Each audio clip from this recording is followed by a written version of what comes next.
மக்கள் மேடை அதனுடைய அவசியம் காரணம்? மக்களை ஒன்றாக சேர்த்து நம்ம புது காரியங்கள் பண்ணுறதுக்கு இது ஒரு காலம் ரொம்ப முக்கியமாக இருக்குது. நீங்கள் அன்றாடம் படிக்கிறீங்க, சேஃப்டி, செக்யூரிட்டி, நம்ம சுகாதார நிலைகள், வியாதிகள் பரவுகிற விதங்கள், இதெல்லாம் பார்க்கும்போது நம்ம அந்த பழைய காலம் மாதிரி இப்போ இல்லை. எல்லாம் தனித்தனியாக வாழறதுனால அவங்கவுங்க நலனுக்காக அவங்கவுங்க பார்க்கறதையோடைய ஒரு நம்ம எல்லாரும் சேர்ந்து பண்ணாதான் ஒரு ஊர் நல்லா இருக்கும், எல்லாரும் சேர்ந்து இருந்தால் தான் சொசைட்டி நல்லா இருக்கும்ன்றதுக்கு நாங்கள் ரொம்ப நாளாக பண்ணுற காரியத்தை சேர்த்து லோக்கலாக இருக்கிறவங்களோட சேர்த்து அங்கே ஊர்க்காரங்களை சேர்த்து மக்கள் மேடைன்ற ஒரு குழுவை உருவாக்குறோம். என்ன மாதிரியான சேவைகள் முன்னெடுப்புகளை மக்கள் மேடை செய்ய போகுது?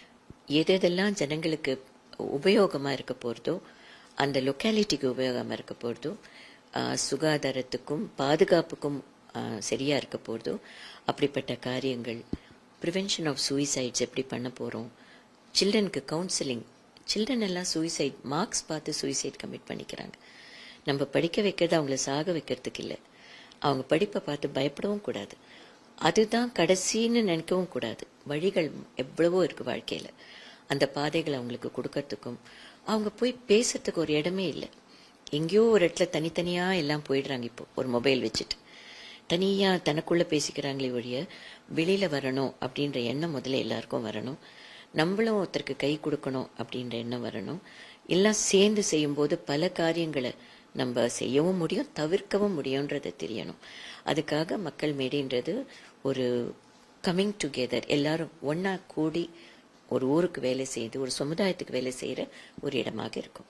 40க்கும் மேற்பட்ட ஆண்டுகளாக குழந்தைகள் நல விஷயமா இருக்கட்டும், நிறைய சமூக நல விஷயங்கள் நீங்க செஞ்சுட்டு இருக்கீங்க. இப்போ மக்கள் மேடைங்கிற இயக்கம், பொதுவா இயக்கம் அப்படிங்கும் பொழுது வரக்கூடிய முதல் விமர்சனம் என்ன அப்படின்னா, அது அரசியல் இயக்கம் கிடையாது, அரசியல் கட்சி கிடையாது, அதனால பாலிசிஸ் உருவாகிறதுக்கான வாய்ப்பு இல்லை அப்படின்பாங்க. இங்க அரசியல் பத்தின புரிதல் என்னவா நினைக்கிறீங்க? அது புரியல. அது போய் டிக்ஷனரியில பார்த்தாங்கன்னா அரசியல்னா என்னன்ற தெளிவு கிடைக்கும். அது மக்கள் கூடி ஒரு ஊருக்கு ஒன்னாக சேர்ந்து ஒரு கவர்னன்ஸ், ஒரு ஆளுமை எடுத்து பண்றது தான் மக்கள். அது அரசியல்னு சொல்றது. இங்கெல்லாம் தவறான புரிதலாக இருக்குது, அது ஒரு தவறான வார்த்தையாக போயிடுச்சு இப்போ. ஏன்னா நம்ம அப்படி ஒரு கல்ச்சர் உருவாக்கிட்டோம் அரசியலில். அதனால எங்கெங்க மக்கள் ஒன்றா சேர்ந்து எங்கெங்க ஒன்றா கூடி அவங்களுக்கு வேணுங்கிற முடிவுகளை எடுக்கிறாங்களோ, குழுக்கள் அமைக்கிறாங்களோ, அதுதான் ஒரு அமைப்பு அப்படின்னு சொல்கிறது. அது மாதிரி வந்தாலே அது ஏன்னோ அது ஒரு கவர்மெண்ட்டுன்னு அர்த்தம் கிடையாது. அது ஒரு மக்களுக்கு வேலை செய்கிற ஒரு கவர்னன்ஸ், அதுதான் அது. ஸோ அதை புரிஞ்சுக்கணும்னு நான் விரும்புகிறேன். எல்லாரும் சேர்ந்து வேலை செய்யறது எப்போவுமே அது சமுதாயத்துக்காக செய்யறது, மக்களுக்காக செய்யறது தான் ஆக்சுவலாக அது அந்த டெஃபினிஷன்லேயே இருக்கும். கோஆப்ரேஷன் அப்படின்னு இருக்கும், கான்ஃப்ளிக்ட்னு இருக்கும். அதெல்லாம் நீங்கள் ஹிஸ்ட்ரி படித்து பொலிட்டிக்கல் சயின்ஸ் அந்த டெஃபினிஷன்ஸ் தெரிஞ்சவங்களுக்கு புரியும். அதை எல்லாருக்கும் புரியணும்னு நான் விரும்புகிறேன். நிறைய கட்சிகள் வந்துருச்சு, நிறைய சேஞ்சஸ் வந்துருக்கு. இன்னைக்கு தேதிக்கு மக்கள் மீனுடைய அவசியம் என்ன?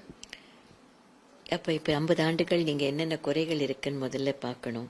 100 ஆண்டுகள் என்ன குறைகள் இருக்குன்னு பார்க்கணும். எங்கெங்கே மக்களுக்கு தேவைப்படுறதுன்னு பார்க்கணும். இங்கே கீழ்மட்டத்து வரைக்கும் என்ன போய் சேர்ந்ததுன்னு பார்க்கணும். தேவைன்றதை விட எது ஏன் தேவையில்லைன்னு நினைக்கணும். இது ஒன்று ஆரம்பிக்கிறாங்களே, இது எதுக்கு தேவை அப்படின்னு கேள்வி இருக்கிறத விட முக்கியமாக தேவை எதனால தேவை அப்படின்றத ஆராய்ச்சி பண்ணி பார்த்தா ஒரு ஊருக்கும் மக்கள் ஒன்றா சேர்ந்து அந்த ஊருக்காக, ஊர் நலனுக்காக நினைக்கிறதுன்றது ஒரு நாட்டுப்பற்றோடு செய்கிற விஷயம். நாட்டுப்பற்று முதல்ல இருக்கணும், ஊர் பற்று இருக்கணும். ஏன்னா அதுதான் நம்மளை காப்பாற்றுறது. பூமி அங்கே தான் இருக்குது, நம்ம வாழ்வாதாரம் அங்கே தான் இருக்குது, நம்ம சுவாசிக்கிற காற்று அந்த பூமியில தான் இருக்குது. அப்போ அந்த பூமிக்கு நம்ம நல்லது நினைக்கணும், அங்கே மக்களுக்கு நல்ல ஒன்றா வேலை செய்யணும்னு நினச்சாதான் நாமும் நல்லா இருக்க முடியும். இது என் ஊர், இது என் மக்கள், இதில் நானும் ஒருவர் அப்படின்ற ஒரு மனப்பான்மை எனக்கு என்ன வந்தது அப்படின்னு விடாமல் எல்லாரும் சேர்ந்து செய்யக்கூடிய காரியம் அப்படின்னு இது ஒரு குடும்பம், இந்த ஊரே ஒரு குடும்பம் அப்படின்னு நினச்சி வேலை செய்கிறது தான் ரொம்ப முக்கியம். இன்னைக்கு இருக்கக்கூடிய சமூக வலைதளங்கள் யுகத்தில் ஹேட் அப்படிங்கிறது ரொம்ப பிரதானமாக மாறி போச்சு. பற்று இருக்க மாட்டாங்குது, ஹேட் அப்படிங்கிறது தான் ரொம்ப வெறுப்பு ரொம்ப ஜாஸ்தியா இருக்கு. சமூக வலைதளங்கள்ல சமரசம் இல்லாம நிறைய பேர் மேல ஒரு புழுதிவாரி தூற்றக்கூடிய விஷயங்களை நம்ம பாக்குறோம். இது பத்தி உங்களுக்கு கருத்து? அதை ஏன் பாக்குறாங்க? அதை பார்க்க தானே அவங்களுக்கு சக்தி வருது. இப்போ ஒரு சமுதாயமே சேர்ந்து இப்படிப்பட்ட கல்ச்சரை நம்ம பசங்களுக்கு கொண்டு போய் சேர்க்கக்கூடாதுன்னு நினைச்சா அவங்க அதை செய்வாங்களா? நீங்க அதை பாப்புலர் ஆக்க தானே அதுக்கு ஒரு உயிர் கிடைக்கிது. நம்ம எதை பாப்புலர் ஆக்குறோம், எது பின்னாடி போறோம், பெரியவங்க அதை எப்படியோ அதை சப்போர்ட் பண்ண அடுத்த ஜெனரேஷன் நாளைக்கு அவங்கள பத்தியே பேச ஆரம்பிக்கும். யாருக்கும் மரியாதையெல்லாம் பேச ஆரம்பிப்பாங்க. ஓ, இதுதான் கல்ச்சர் போல இருக்கு அப்படின்னு நினைச்சுப்பாங்க. ஸோ நம்ம எதை என்கரேஜ் பண்றோமோ அது வாழும், நம்ம எதுக்கு தண்ணி ஊத்துறோமோ அது வளரும். அது மாதிரி எந்த சூழ்நிலையில நம்ம எதை சப்போர்ட் பண்றோம், எது இருக்கணும் எது இருக்கக்கூடாதுன்னு முடிவு பண்றது மக்கள் தானே. ஸோ மக்களுக்கு முதல்ல அந்த புரிதல் இருக்கணும் இல்லையா?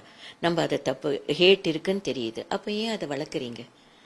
ஹேட் இருக்குன்னு தெரியுது, இல்லை வெறுப்பு இருக்குன்னு தெரியுது, அதை பார்க்குறோம், அதுக்கு இத்தனை அதை ஷேர் பண்ணுறாங்க, அதை பரவுறாங்க. அதை எதுக்கு பண்ணுறாங்க? ஒரு பயத்தை உண்டாக்குறதுக்கு. சமுதாயத்தில் ஒரு பயம், ஒரு பயமான கல்ச்சர், ஒரு வெறுப்பான கல்ச்சர். வெறுப்புன்றது இந்தியாவோட சாயிலே கிடையாது. யார் நம்ம ஊருக்கு வந்தாலும் வாங்கன்னு கூப்பிட்டோம், வரவேற்றோம், அவங்கள மரியாதையோட நடத்தினோம். எதிரியை கூட நல்லா நடத்தி அனுப்பிச்ச ராஜாக்கள் தான் நம்ம நாட்டில் இருந்தாங்க, மரியாதையோடு அனுப்பினாங்க. ஸோ அப்படி இருக்கிற ஒரு கல்ச்சர்லேருந்து வந்துட்டு ஒரு ஹிஸ்ட்ரி தெரியாமல், நம்ம கல்ச்சர் தெரியாமல், இந்த சமுதாயத்தில் இருக்கிற இந்த ஒரு குழு, ஒரு விஷமத்தன்மையோடு இருக்கிற குழுக்களை வச்சுட்டு அதுதான் வாழ்க்கை, அது பின்னாடி தான் போகணும், இன்னைக்கு என்ன சொல்லியிருக்காங்க, யாரை பற்றி பேசலாம், மற்றவங்கள பற்றி பேசி வாழறதுன்றது ஒரு வாழ்க்கையே கிடையாது. நல்லது பேசலாம், நீங்கள் ஒரு விமர்சனம் பண்ணலாம், ஒரு நல்லது எடுத்து சொல்லலாம், இல்லை இப்படி இருக்கு என்னோட ஒப்பீனியன் இதுன்னு சொல்லலாம். ஆனால் வெறுப்பை உண்டாக்குறது, மக்கள் மத்தியில் அந்த வெறுப்பையே ஒரு கல்ச்சராக கொண்டு போகிறதுன்றது உங்கள் குழந்தைங்களுக்கும் அடுத்த ஜெனரேஷனுக்கும் சேஃபான யோசிக்க வேண்டியது பெரியவங்க தான். 2.92 கோடிக்கும் அதிகமான மக்களின் உள்ளங்களை வென்ற தந்தி டிவியின் டிஜிட்டல் தளங்கள், 1.31 கோடி யூடியூப் சப்ஸ்கிரைபர்ஸ், 48 லட்சம் Facebook ஃபாலோயர்ஸ், 33 லட்சம் இன்ஸ்டாகிராம் ஃபாலோயர்ஸ், 23 லட்சம் எக்ஸ் ஃபாலோயர்ஸ், 11 லட்சம் தந்தி ஆப் டவுன்லோட்ஸ், 30 லட்சம் வெப்சைட் மந்த்லி ஆக்டிவ் யூசர்ஸ், 16 லட்சம் வாட்ஸ்அப் ஃபாலோயர்ஸ். அசுரபலம் கொண்ட எங்கள் டிஜிட்டல் கரங்களில் உங்கள் விளம்பரங்களை சேர்க்க வாட்ஸ்அப் பண்ணுங்க 8939888378. Email advttanditv@dttv.in.